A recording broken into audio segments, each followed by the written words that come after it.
नमस्कार दोस्तों, मैं विनोद चपराना आपके अपने यूट्यूब चैनल वर्दी आजकल 24 पर स्वागत करता हूं। दोस्तों, आज हम बात करेंगे भारत के इतिहास के बारे में और भारत के इतिहास में हम सबसे पहले प्राचीन भारत का इतिहास शुरू कर रहे हैं, यानी एंशिएंट हिस्ट्री शुरू कर रहे हैं। और एंशिएंट हिस्ट्री हम किसके लिए पढ़ रहे हैं आपको बता दूं, एसएससी जीडी के जो आपके पीवाईक्यू हैं, लेकर आपके 2013 से और 2024 तक जितने भी एंशिएंट हिस्ट्री के क्वेश्चन पूछे गए हैं आपके एसएससी जीडी की परीक्षा में, हम उन सभी को करने का प्रयास कर रहे हैं। ये इसमें आपके टोटल 72 क्वेश्चन अभी तक आपकी परीक्षा में पूछे गए, कब से कब तक, 2013 से लेकर 2024 तक। मैं आपको एक बात यहाँ बहुत स्पष्ट बताना चाहता हूँ कि अभी सिर्फ हम यहाँ क्वेश्चन और आंसर की ही प्रैक्टिस करेंगे। मैं यहाँ पर आपको कोई भी एडिशनल जानकारी नहीं दूंगा। क्यों? क्योंकि हमारा टारगेट सिर्फ है कि आपके जितने भी पीवाईक्यू अब तक आए हुए हैं, हम सबसे पहले उन सभी को खत्म कर दें भाई।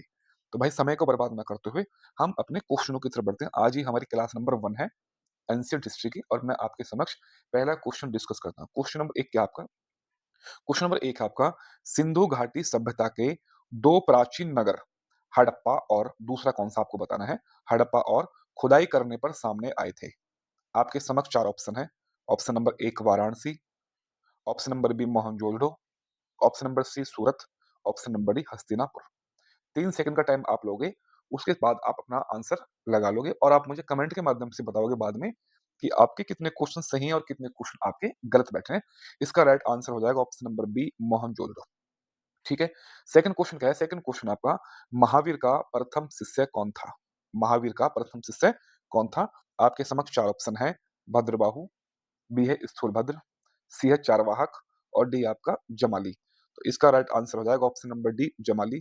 जमाली जो है, ये महावीर स्वामी जी का दामाद भी था, जो इनकी पुत्री थी अनुजा प्रियदर्शनी, उसका हस्बैंड था ये जमाली। क्वेश्चन नंबर 3 क्या है? क्वेश्चन नंबर 3 आपका, वर्धमान महावीर और किस नाम से विख्यात हैं? आपके समक्ष 4 ऑप्शन हैं। जैना, ऑप्शन नंबर बी महान शिक्षक, ऑप्शन नंबर सी महान प्रचारक, ऑप्शन नंबर डी जैन। तो इसका राइट आंसर है ऑप्शन नंबर ए जैना। ठीक है? क्वेश्चन नंबर 4 की तरफ बढ़ते हैं। क्वेश्चन नंबर 4 क्या है आपका? बौद्ध धर्म के अष्टांग मार्ग या अष्टांगिक मार्ग में निम्नलिखित में से क्या शामिल नहीं है? आपके समक्ष 4 ऑप्शन हैं। सद्वाणी, सद्विचार, सदिच्छा और आपका सदाचरण। तो आई होप आपने इसका राइट आंसर लगा लिया होगा। तो इसका राइट आंसर है आपका सदिच्छा। सदिच्छा जो आपका अष्टांगिक मार्ग में नहीं है। अष्टांगिक मार्ग आपको पता है गौतम बुद्ध द्वारा दिया गया एक 8 मार्ग थे, जिसमें मैं आपकी विस्तृत चर्चा कभी फिर करूंगा भाई। आपके समक्ष 5वां क्वेश्चन है, निम्नलिखित में से कौन सा राजवंश मौर्यों के बाद आया था? आपके समक्ष 4 ऑप्शन है। सातवाहन वंश, सुंग वंश, यवन या आपका पंड्या। तो आपने इसका राइट आंसर लगा लिया होगा। तो इसका राइट आंसर है शुंग वंश। आपको पता है कि मगध की गद्दी पर जो वंश आए थे, जैसे हर्यक वंश, शिशुनाग, नंद, मौर्य, शुंग, कणव। ठीक है? तो आपका मौर्य वंश के बाद कौन सा वंश आया था आपका? तो आपका आया शुंग वंश। क्वेश्चन नंबर 6 की तरफ बढ़ते हैं। क्या है? कौन से मौर्य शासक भद्रबाहु के साथ स्वर्णबेलगोला गए थे, यानी कर्नाटक गए थे? तो आपके समक्ष 4 ऑप्शन है। Ashok, B Chandragupta, C Dasharath, D Bindusar. तो इसका राइट आंसर हो जाएगा option number B Chandragupta Maurya जो है, वो भद्रबाहु के साथ स्वर्ण बेलगोला ने कर्नाटक आ गए थे और अपना राजपाट किसको दे के आ गया था? तो बिंदुसार को अपना राजपाट दे के आ गए थे। तो इसका राइट आंसर हो जाएगा option number B Chandragupta Maurya. आपके समक्ष 7वां क्वेश्चन है कि निम्नलिखित में से कौन सा हड़प्पा शहर नहीं था? अभी मैं आपको दिखाई देता हूँ कौन सा शहर नहीं था हड़प्पा शहर। तो आपके समक्ष 4 ऑप्शन है। Option number A Lothal, Lothal, B Dholavira, C Mehrgarh और डी सुत्ताकोह। तो इसका राइट आंसर हो जाएगा मैहरगढ़, क्योंकि मैहरगढ़ आपको पता है ये नवपाषाणकालीन बस्ती थी। ठीक है भाई? 8वां क्वेश्चन आपका, भीमबेटका या भीमबेटका एक विश्व धरोहर स्थल के लिए जाना जाता है। आपके समक्ष 4 ऑप्शन है। ऑप्शन ए अशोक स्तंभ, ऑप्शन बी प्रागैतिहासिक शैलाश्रय, ऑप्शन सी एकात्म मंदिर, ऑप्शन डी बौद्ध स्तूप। तो इसका राइट आंसर हो जाएगा प्रागैतिहासिक शैलाश्रय। आपको पता है एक गुफा थी ये भीमबेटका, जो कि आपकी कहाँ पड़ती है? एमपी मध्य प्रदेश में पड़ते हैं। यहाँ पर सबसे पहले आपको चित्रकारी के साक्ष्य मिलेंगे, जैसे एक आपकी पक्षी की चित्रकारी यहाँ पर आपको देखने को मिलेगी।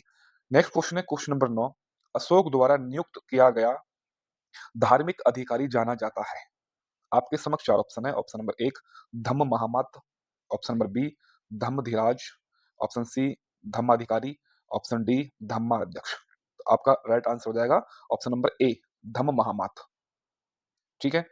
क्वेश्चन नंबर 10 क्या कहता है? क्वेश्चन नंबर 10 कहता है, जातक कथाएँ निम्नलिखित में से किस संप्रदाय से जुड़ी है? आपके समक्ष 4 ऑप्शन हैं। ऑप्शन नंबर 1 लिंगायत संप्रदाय, ऑप्शन बी शैव संप्रदाय, ऑप्शन सी जैन संप्रदाय, ऑप्शन डी बौद्ध संप्रदाय। तो आपके समक्ष राइट आंसर क्या हो जाएगा? तो बौद्ध धर्म। जहाँ तक क्या है, ये बौद्ध धर्म की एक क्या है कथा है जिसमें आपके बुद्ध के जो भी आपके पुनर्जन्म है, उनके बारे में विस्तृत चर्चा है। नेक्स्ट क्वेश्चन है क्वेश्चन नंबर 11, नालंदा किस धर्म का प्राचीन शिक्षण संस्थान है? यूनिवर्सिटी है। तो आपके समक्ष 4 ऑप्शन है। ऑप्शन ए ईसाई, option B Jain, option C Bauddh और ऑप्शन डी इस्लाम। आपने इसका राइट आंसर लगा लिया होगा, इसका राइट आंसर है बौद्ध। आपको पता है कि नालंदा जो कि बिहार में पड़ता है, ये बौद्ध धर्म का एक प्राचीन शिक्षण संस्थान था, जिसकी स्थापना कुमारगुप्त ने की थी। नेक्स्ट क्वेश्चन है क्वेश्चन नंबर 12, थोड़ा टेक्निकल आपका क्वेश्चन है। सिंधु घाटी सभ्यता के बारे में निम्नलिखित में से कौन-सा कथन सत्य नहीं है? देखो यहाँ पे आपको देखना है, नहीं है बोला है। आपके समक्ष पहला ऑप्शन है कि यह एक शहरी सभ्यता थी, जहाँ लोग सुनियोजित कस्बों में रहते थे। आपको पता है, आप बार-बार पढ़ते हैं कि सिंधु घाटी सभ्यता जो है, एक शहरी सभ्यता थी, तो ये तो राइट आंसर हो जाएगा इसमें, ठीक है? ऑप्शन बी क्या है? ये पशु का मांस प्रधान भोजन था। इनका पशु का मांस प्रधान भोजन था। आपको पता है कि सिंधु घाटी जब विकसित सभ्यता हो चुकी थी, एक शहरी सभ्यता थी, तो इनका जो है मांस भोजन नहीं हो पाएगा। ये इसका गलत है, तो यही इसका राइट आंसर होने वाला है। फिर मैं थर्ड ऑप्शन पढ़ता हूँ। ये है वर्तमान पाकिस्तान और पश्चिमी भारत में लगभग 2500 ईसा पूर्व में फैला हुआ है। ठीक है, ये बिल्कुल सही है इसका राइट आंसर। ऑप्शन डी है घर पक्के हुए ईंटों से बने थे। ये भी बिल्कुल राइट आंसर है, तो इसका राइट आंसर हो जाएगा ऑप्शन नंबर बी पशु का मांस प्रधान भोजन था, ऐसा कुछ भी नहीं था भाई। ठीक है, अब मैं आपके समक्ष 13वें क्वेश्चन की तरफ बढ़ता हूँ। 13वां क्वेश्चन क्या कहता है आपका? जैनियों का पवित्र स्थान स्वर्णबेलगोला कर्नाटक के किस जिले में स्थित है? देखो बहुत अच्छा क्वेश्चन पूछा है। थोड़ा-सा एनसीईआरटी बेस्ड क्वेश्चन है भाई, जिसने एनसीईआरटी पढ़ी होगी वो इस क्वेश्चन का राइट आंसर लगा पाएगा। ऑप्शन ए है आपका शिमोगा जिला, ऑप्शन बी है आपका बेल्लारी जिला, ऑप्शन सी आपका मैसूर जिला और ऑप्शन डी है आपका हासन जिला, या हासन जिला भी आपकी एनसीईआरटी में लिखा हुआ है। तो इसका राइट आंसर हो जाएगा ऑप्शन नंबर डी हासन जिला या हासन जिला। ठीक है भाई। 14वां क्वेश्चन आपका, प्राचीन शहर लोथल जो अब एक प्रमुख पुरातात्विक स्थल के रूप में प्रसिद्ध है, भारत के किस राज्य में स्थित है? आपके समक्ष 4 ऑप्शन है। राजस्थान, महाराष्ट्र, पंजाब या गुजरात। तो इसका राइट आंसर हो जाएगा लोथल कहाँ है? लोथल गुजरात में है। एक गोदीवाड़ा या क्या था? एक बंदरगाह था प्राचीन काल में। नेक्स्ट क्वेश्चन की बात करते हैं 15वें क्वेश्चन की। संगम साहित्य किस भारतीय भाषा में लिखा गया है? आपके समक्ष 4 ऑप्शन है। संस्कृत भाषा, कन्नड़ भाषा, तमिल भाषा या आपका तेलुगु भाषा। आपने इसका राइट आंसर लगा लिया होगा। तो इसका right answer option number C Tamil भाषा। आपको पता है कि संगम साहित्य तमिल भाषा यानी दक्षिण भारत का एक साहित्य था। इसमें आपके चोल, चेर और पांड्य ये 3 शक्ति थी आपकी, ठीक है? नेक्स्ट क्वेश्चन की तरफ बढ़ते हैं, 16वें क्वेश्चन की तरफ। 7वीं शताब्दी के प्रारंभ के साथ थानेश्वर और कन्नौज के सिंहासन पर कौन बैठा? आपके समक्ष 4 ऑप्शन है। ऑप्शन ए चंद्रगुप्त द्वितीय, ऑप्शन बी राजेंद्र चोल प्रथम, option C Krishnadev, option D Harshavardhan. तो इसका राइट आंसर हो जाएगा ऑप्शन नंबर डी कौन-सा? हर्षवर्धन। 17वें क्वेश्चन की तरफ बढ़ते हैं। 17वां क्वेश्चन क्या कह रहा है? निम्नलिखित में से कौन-सा युग्म गलत है? यानी आपको गलत युग्म बताना है। तो पहला है आपका अ, ऑप्शन नंबर ए अहोम राजवंश कहाँ आपका? असम में। बी है आपका गणपति राजवंश आपका ओडिशा में। सी है आपका सरकी राजवंश पंजाब में। या डी आपका मेवाड़ का राजवंश राजस्थान में। आपका ए बिल्कुल ठीक है। अहोम राजवंश असम में था, गणपति राजवंश ओडिशा में था, ये भी सही है और मेवाड़ का राजवंश आपका राजस्थान में था। लेकिन जो सरकी राजवंश है, जो ऑप्शन नंबर आपका कौन-सा है? सी, ये बिल्कुल सही नहीं है। सरकी राजवंश पंजाब में नहीं है, ये कहाँ आपको ये आपका पड़ेगा उत्तर प्रदेश में। कहाँ आपका? उत्तर प्रदेश में। आपको पता है आपने पढ़ा होगा जौनपुर का सरकी वंश। ठीक है भाई।